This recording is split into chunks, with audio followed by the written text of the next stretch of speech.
अधिक न्यूक्लियस वाले बहुकोशिकीय जीव का जन्म हुआ। इस क्रमिक विकास से ब्लैक होल, जेलीफिश, स्टारफिश, नॉटिलॉइड्स से सागर के किनारे वाले अंचल में पौधे फैलाने लगे। बहुत तेजी से विभिन्न प्रजातियों की मछलियां विकसित हुई। यहाँ जो विशाल मछली दिख रही है उसका नाम है टार्बोजोस्टस।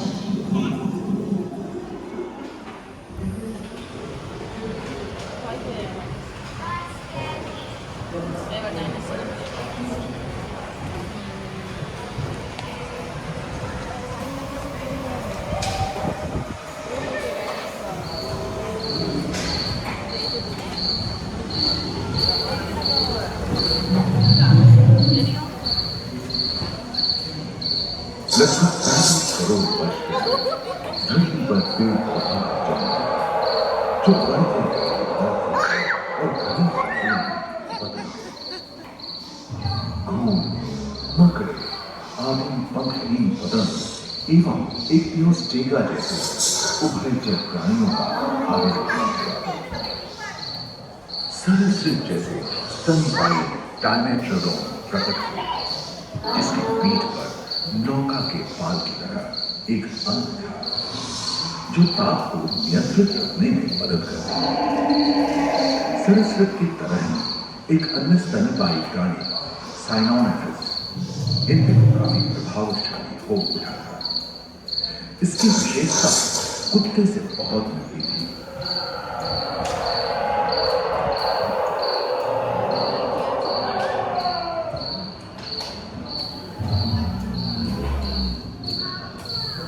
प्राय 1 मीटर तक पंख फैलाने में सक्षम कर्मचारी पाए 7 मीटर एवं बिच्छू पृथ्वी के चारों ओर फैल रहे थे। धरती में पाए जाने वाले अधिकांश कोयले ही कार्बोनिफेरस युग के मृत पौधे से उत्पन्न हुए थे, जो कि धरती के अंदर दब गए थे। उन दिनों पृथ्वी के 1/3 हिस्से में एकमात्र महादेश था जिसे पैंजिया कहा जाता था। जलवायु गर्म रहती थी। भूभाग पर प्रागैतिहासिक सरीसृपों का भी शासन था, जिन्होंने शुष्क जलवायु के साथ खुद को ढाल लिया था।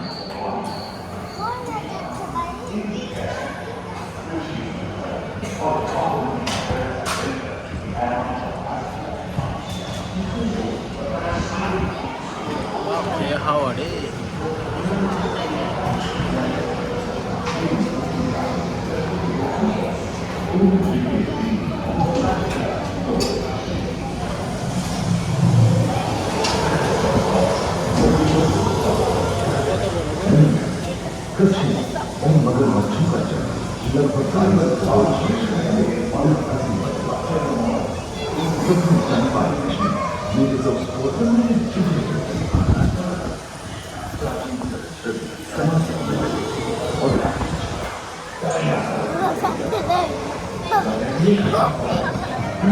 करोड़ों वर्ष पहले डायनासोर विभिन्न आकार के और धरती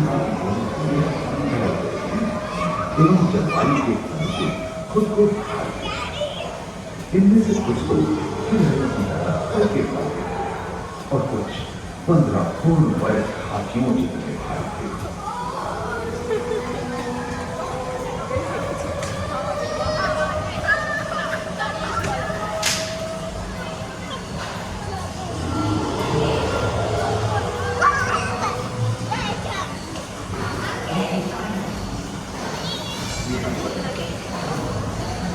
कुछ 4 पैरों से चलते थे तो थियोलोफाइटस 2 पैर वाले डायनासोर। रेंजर फॉरेस्ट की वाइड 23 मीटर थी, जो कि एक टेनिस कोर्ट की लंबाई की थी, और उनका वजन 75 टन था। सिर्फ एक आकाश और सागर में छिपा है।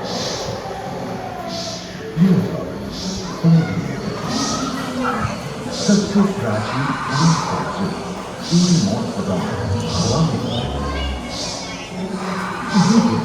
प्रथम पक्षी आर्कटस का उदय हुआ।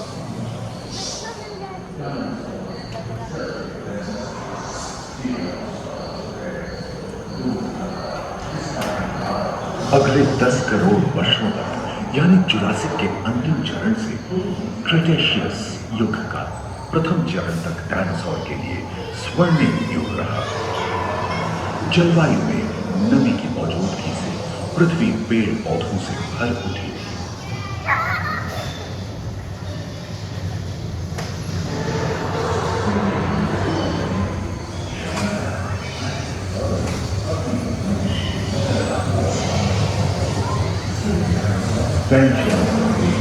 खंडित होने के कारण भारत एशिया की ओर खिसकने लगा।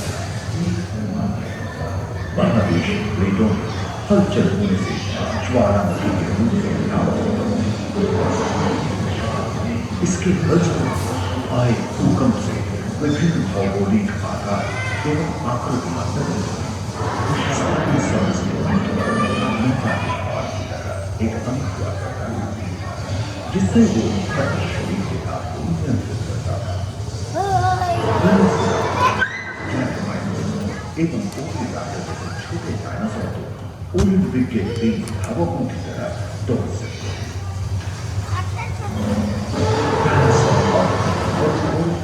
के सिर पर करीबन 5 मीटर लंबे पंख वाले टेरोनॉस सुनने में विचित्र पर अधिकांश डायनासोर जैसे कि ट्राइसेराटोप्स और एंकिलोसॉरस लोरेंथिया और उनके दो खंड महादेशों एवं समुद्री जल के रॉकीज एवं अन्य पर्वत श्रेणी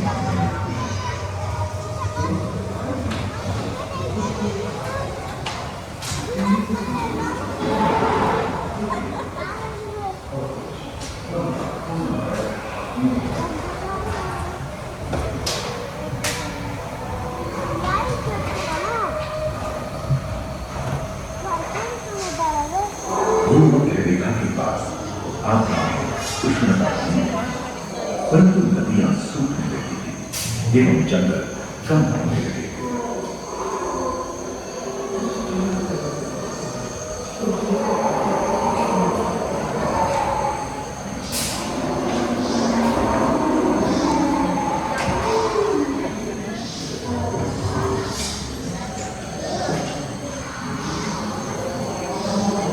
एकांत महादेश में जीव जंतुओं का विकास स्वतंत्र रूप से शुरू हुआ। सबसे पहले पुष्प वाले पौधे धरती पर विकसित हुए एवं परागण के लिए कीट पतंगों के साथ वे तेजी से धरती पर बढ़ने लगे। इसी समय पहली बार धरती पर सांपों का जन्म हुआ। डायनासोर में सबसे भयंकर था टिरानोसॉरस रेक्स। भूस्थल पर इसका ही राज चलता था। यह प्राय 12 मीटर लंबा यानी 2 मंजिला मकान के आकार का था।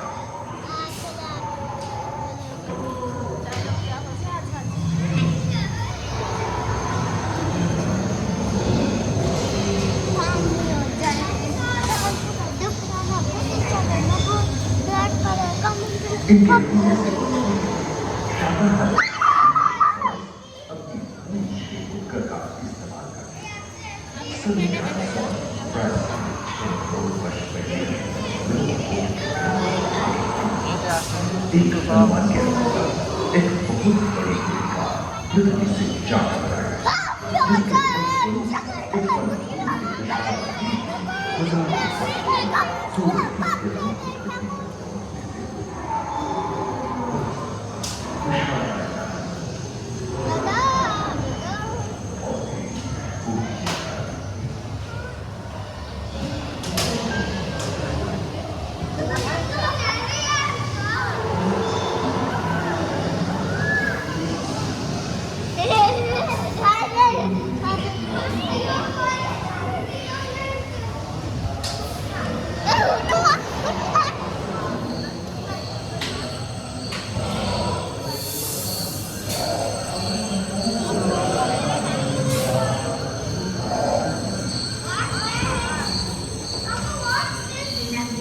डायनासोर के विलुप्त होने के बाद भूस्थल पर स्तनपायी प्राणियों का आधिपत्य शुरू हुआ। पर्याप्त मात्रा में आहार उपलब्ध होने के कारण छोटे छोटे स्तनपायी प्राणी बड़े आकार में बदलते गए। इसी समय बड़े बड़े शाकाहारी एवं मांसाहारी स्तनपायी प्राणी धरती पर नजर आने लगे।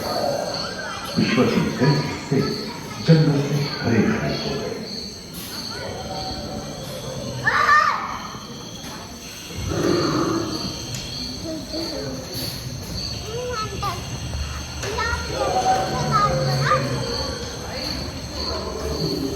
हाथी के पूर्वज डायनोथेरियम और घोड़े के पूर्वज यूरोहिपस की उत्पत्ति हुई, जो आज के हाथी और घोड़े में रूपांतरित हुए। लेमूर, टर्सियर जैसे प्राइमेट भी इसी युग में पैदा हुए। खोखली अस्थियों वाले आज के दिनों की पक्षी इन्हीं दिनों जन्मे थे। डायाट्राइमा जैसे बड़े एवं उड़ने में अक्षम पक्षी उन जगहों में रहते थे जहां मांसाहारी बड़े स्तनपायी प्राणी नहीं मिलते थे। एक एवं बंदरों का जन्म लगभग 1 करोड़ वर्ष पहले हुआ था। इस समय आदि मनुष्यों का जलवायु में शीतलता आने एवं ध्रुवों पर बर्फ की चादर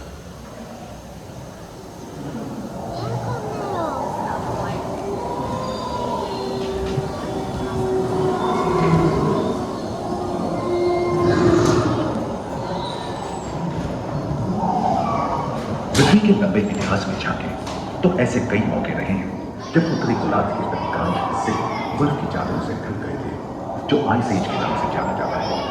हम आज ऐसे ही एक आइस एज में रह रहे हैं जो 20 लाख वर्ष पहले शुरू हुआ था। रोईदार गेंडे, रोईदार स्तनपायी और कस्तूरी गायों ने अपने शरीर के रोम की सहायता से शीतल जलवायु के साथ तालमेल बैठा लिया था। पुष्ट गुंबद आकार की फूलनुमा ट्राइपोडोन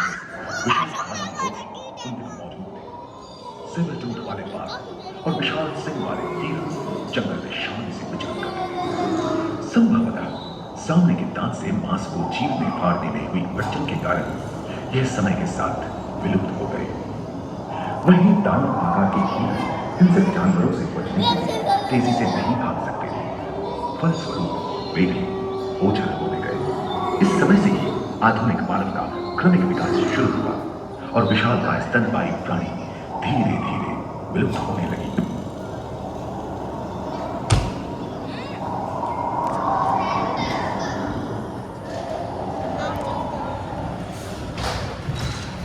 उम्मीद है कि आपको सफर में मजा आया होगा, जहां जीवन विकसित होकर लाखों अन्य ऋतुओं में परिवर्तित हुए। दूसरे ध्रुवों पर ह्यूमन पैनोरामा में मानव की यात्रा और विज्ञान और तकनीक तथा अत्याधुनिक तकनीक की भारतीय विकास